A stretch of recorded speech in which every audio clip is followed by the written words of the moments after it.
ఈరోజు స్నేహితుల దినోత్సవం అట. ఈరోజు ఫ్రెండ్షిప్ డే అట. ఏం చేస్తాడట స్నేహితుడు? ఏం చేస్తాడట? స్నేహితుడు వానికి దయ చూపతగును అన్నాడు. అంటే స్నేహితుడు అనేవాడు ఏం చేయాలి?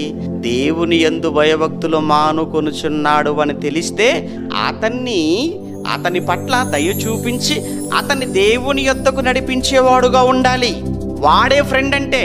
అంతేగాని విషయం చెప్పినవాడు ఫ్రెండు, ఫ్లవర్ ఇచ్చినవాడు ఫ్రెండు, లేదంటే ఏదో పార్టీకి తీసుకెళ్ళిన వాడు ఫ్రెండు, ట్రీట్ ఇచ్చినవాడు ఫ్రెండ్ అని లోకం అనుకుంటుంది.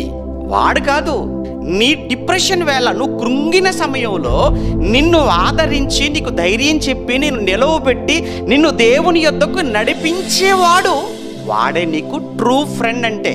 అంతేకాని వాట్సాప్లో స్టేటస్గా పెట్టుకున్నంత మాత్రాన, లేదంటే నీకు ఏదో ఒక కొటేషన్ పెట్టినంత మాత్రాన, లేదా ఫ్రెండ్షిప్ బ్యాండ్ పంపితేనో స్నేహితుడు అని లోకం అది.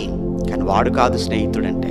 నువ్వు కృంగిన వేళ నీ యొక్క ఆ కృంగుబాటుకు కారణం తెలుసుకొని ఆ సమయంలో నీకు ధైర్యం చెప్పేవాడు, ఆదరించేవాడు, ఆదరణ కలిగించేవాడు వాడు ఫ్రెండ్ అంటే.